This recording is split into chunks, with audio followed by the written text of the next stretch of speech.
booze, and thank you so much for joining me back here. Not where I usually am. We're in the process of moving, so all of my bookshelves are packed up. You see we have boxes right here. Yeah, it's a lazy day here today. I don't really feel like getting my big camera out. My bookshelves are packed up, so it would look kind of awkward to film in front of those right now, and I'm just not in the mood to get all dressed up and all of that. So I figured we would just do a chiller, more relaxed and casual January wrap up. I am super proud of myself. In the month of January, I read 8 books. 8 books. My goal this year is 60. So at this rate, I don't foresee myself reading 8 books every month. Let me just preface with that, because a lot of them were audiobooks, but let's say about half of them. But if I do keep up this, I am on track to exceed my goal and even read 100 books this year, which would be awesome. I've never read 100 books in a year. It's not necessarily my goal, but it would be great. So yeah, I read 8 books this past month, not counting the stuff in the Bible that my husband and I read every night. I will mention that, but let's just get into it and I'll tell you about the 8 books I read. Also, do you like my shirt? My sister-in-law got it for me and I thought it was so sweet. Okay, so I started out the month strong by listening to a series, a trilogy that has some sequels to it. Anyways, I listened to the Selection series by Kira Cass. I'm pretty sure I had the first book on my TBR shelf. It was already packed up at this time, but I knew it was on the shelf, and Scribd had the Selection. So I was looking for something to listen to. So I read the Selection and I was like, this is great. I like this. You know, it's a fluff read. It's not anything that is, you know, on a deep level that will teach me anything about my life or anything like that. It was a quick entertainment fluff read. I wanted more. Scribd did not have book 2, so I had to go to Libby. Thankfully, it was only like a couple days wait for me. It said it would take like 2 weeks, and I got it in like 3 days, I think, something like that.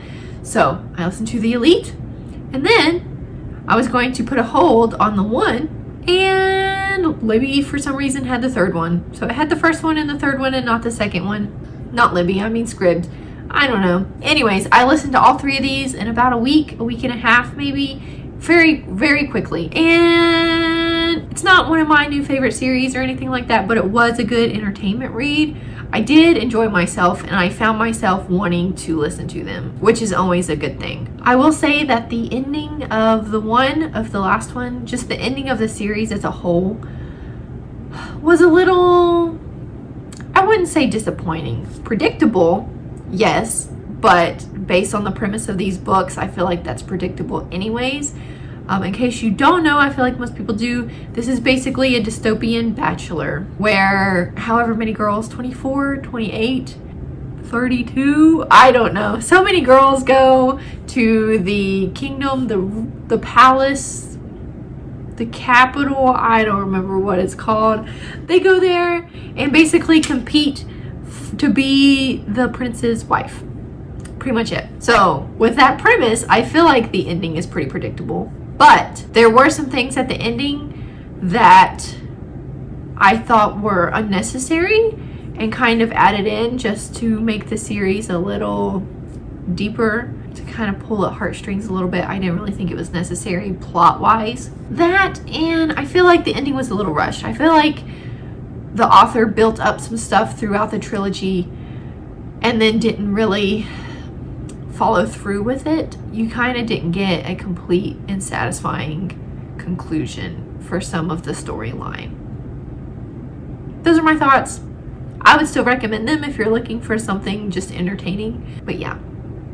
Then I also finished the 5th season by N.K. Jemisin. Everybody on BookTube raves about this. It's a wide favorite here. I feel like I'm in the minority because I was not blown away. If it wasn't for the last 100 pages of the book, I maybe would not even complete the trilogy. I do have a hold on the 2nd book. I'm not going to buy it. I don't like the trilogy enough to buy it. But I do have a hold on Libby, so I'm waiting for the next book. I was underwhelmed, honestly. I don't know if I just had higher expectations for it. So when it didn't meet those expectations, I was a little disappointed. I don't know if maybe I don't know. It's just not my type of fantasy. There is another book on this list that is my type of fantasy, so I already foresee myself comparing the two. I don't know. It wasn't my favorite, and it was honestly a little bit of a struggle to get through it. It was very dense, and I'm still fairly new to adult fantasy, so maybe it was just a little too dense for me.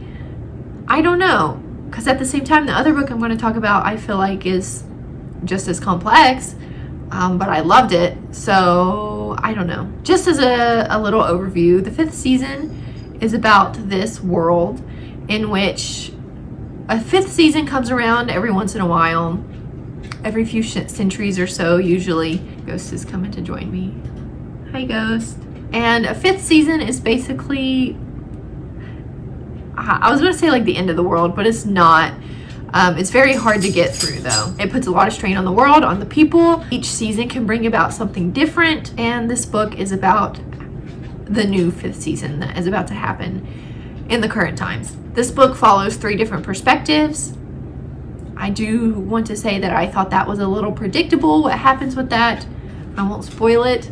And there were some things within this book that made me uncomfortable. And it's not the class system or anything like that, which I think is supposed to make you uncomfortable.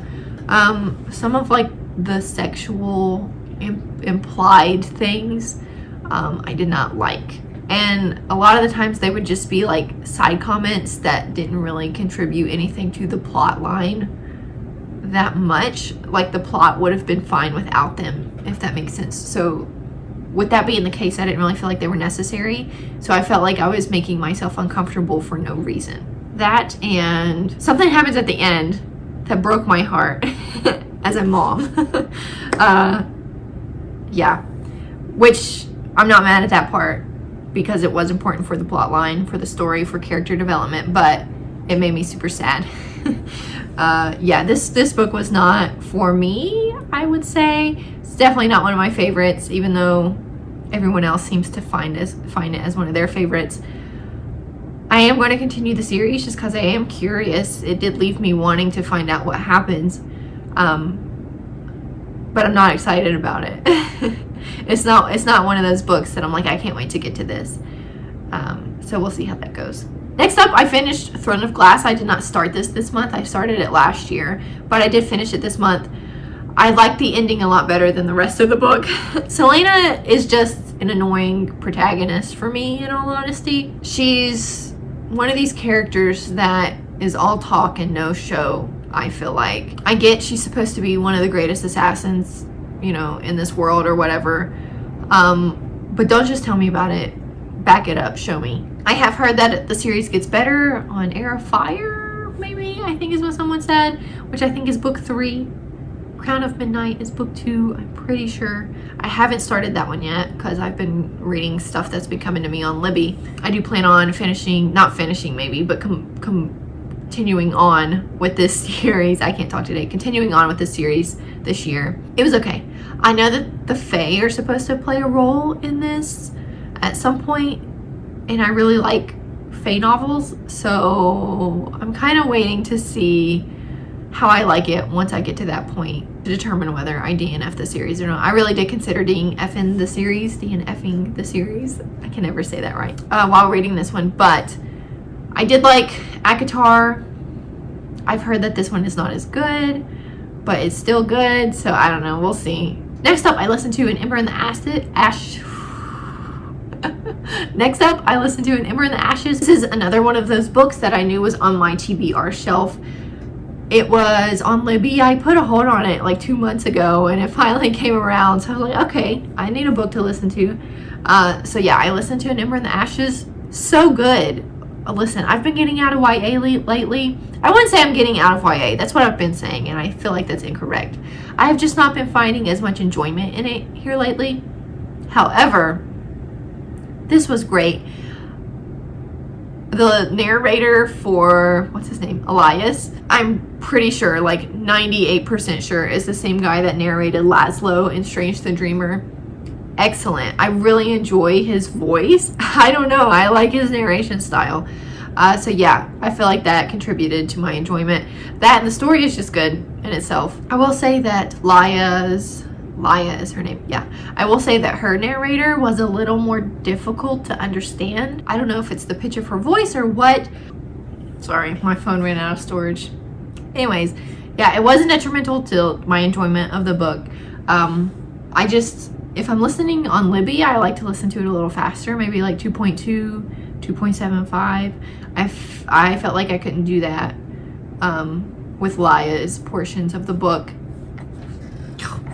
At least not while I was doing other things. I usually listen to audiobooks like everybody else when I'm cleaning, driving, blah, blah, blah, blah, blah. Yeah, I couldn't do it that fast while I was doing other things. I did finish the book just laying here in bed because I only had like 20 minutes left of it. I did listen to it a little faster and it was a little bit easier. But anyways, I read An Ember in the Ashes.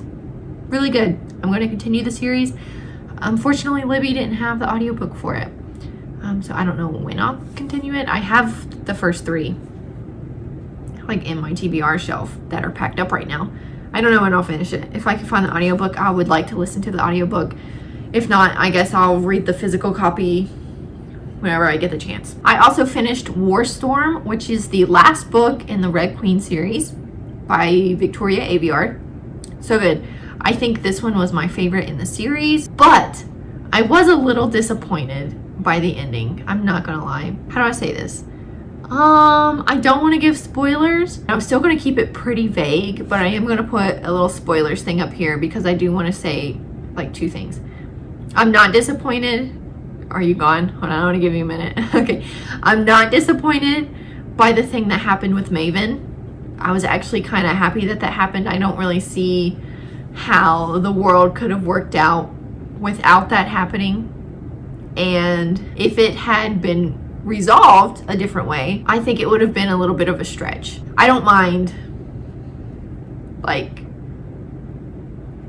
realistic, sadder things happening in books. So I was not mad at that. What I was a little disappointed with was the whole thing with Cal. And this might be a little bit more of a spoiler, but if there is that much buildup, you are obviously like setting this up to happen, right? As an author, Victoria Aveyard was setting this up to happen, and to have Cal and Mare's relationship, it doesn't end, but to have the book end like that, the series end like that, what? I don't get it. I don't get it. For those of you, okay, I'm just going to say it.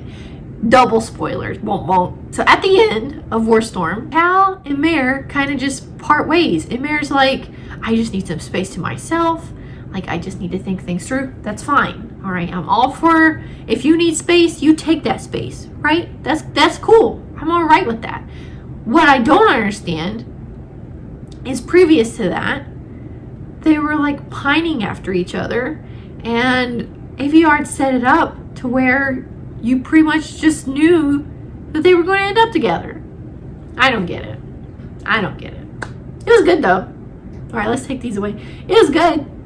Yeah, my favorite in the series. I listened to the whole series. I didn't read any of it physically, which I think is my new move when it comes to YA fiction, fantasy, whatever. Dystopian. This was a dystopian. Just listening to YA, I think, helps me enjoy it a little bit more than if I physically read it. So yeah,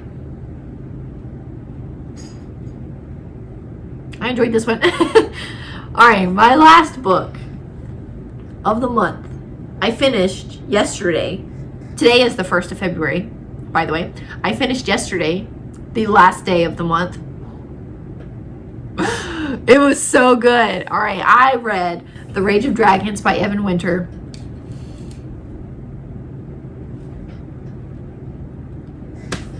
Already a favorite of the year. Let me just say that. I keep telling everybody about it. Ethan is not a fantasy reader. Ethan's more into classics and history books, that kind of stuff. Like, Ethan, you need to read this. Ethan, this is so good. I would be reading through it. I read it on Libby. I'd be reading through it. I'm like, oh my gosh, Ethan, this is such a good book. We went to eat dinner with one of his coworkers at their house. They had us over for dinner because they have a baby that's about a month younger than Sam. So it's kind of like dinner / a play date kind of thing. He likes to read. Ethan's coworker likes to read fantasy books. He was actually going to let me borrow The Name of the Wind because Ethan had told him that I like fantasy books. I already had it. I appreciate the sentiment, but I knew that he likes that kind of stuff, so I was like, listen, you need to read this. Rage of Dragons. So good. So good! Alright, let's talk about it a little bit. Rage of Dragons is a revenge story, pretty much. It follows a boy named Tal. Actually, he's more of a young man named Tal, who wants revenge after something happens. I won't spoil what it is. I think it's kind of easy to guess what it is once you start reading the book. But something happens. He wants revenge. His plan is to become this military guy, get a lot of training, and then go after the people that he wants revenge on. In this world, there are different caste systems. There are the nobles and the royals, and then there are the lessers, which is what Tal is. Tal is one of the lowest castes you can be. And the guys he wants revenge on, of course, are some of the highest, which presents a problem in more than one way. Those of the higher caste are of higher abilities, not just in terms of their training, but physically they are made stronger. They are born stronger. It is not really something that can be taught or helped. But Tal doesn't care. He trains harder than anybody else. He eventually finds a way to train even harder than that. I'm not going to spoil it. So yeah, this is a revenge fantasy story. So good. There is also a magic system within this story. In this world, characters can kind of let their souls go in between worlds. There are women called the Gifted, and what they do is they basically go into this underworld, the shadow world. It's a demon world is what it is, and they can draw energy from this world to use in the present world. I'm saying world a lot. I hope I'm explaining it right in a way that people can understand. So Gifted are only women. Their souls are shrouded in this underworld, so the demons can't see them. Whereas if other people enter this world, their souls are very bright. The demons can see them. The demons attack them. So yeah, it's a magic system based on drawing energy from a different world, from a demon world. Overall, this book is a lot of training. It's a lot of fighting. It's very brutal, gruesome. There are some descriptions of some nasty things. Not in terms of like, wow, that's disturbing. I guess it's disturbing. People getting killed are disturbing. But, you know what I mean. It's nasty in terms of like, it's gory. There you go. It's gory, but so good. Like I say, already one of my favorites of the year. Can't wait to read the next one. I'm currently reading something else in between just because my hold was ready on Libby. I do plan on getting to the next one soon. So yeah, those were the 8 books I read this month. I quickly want to mention what we have been reading in the Bible. I'll be honest, I can't remember everything we've read in the Bible. We read through the whole book of Song of Solomon. My husband and I read the Bible together every night. So we read the whole book of that. And we are currently reading Hebrews. Ethan was gone some this month, so I did read some stuff on my own. I can't remember what it was because whenever we don't read together, I kind of just skip around. I don't really read through a book. So yeah, that's what we're reading right now. That's what we've read this month. Otherwise, this is a long video, but I read a lot of books this month. I don't know that I've ever read this many books in a month. I don't know. I'm proud of myself. Already a great start to the year. I hope your start to the year is going just as well as mine did. If not, don't stress it. It's not too late. There are 11 more months in this year. You can do it. Anyways, thank you guys so much for watching this video. If you liked it, be sure to subscribe down below, leave a comment. You guys are awesome. I am so thankful for you. And we'll be back here next time, guys. Maybe not here. I'm moving soon. I have a lot of videos pre-recorded in front of my bookshelves. We'll be back there next time. See ya!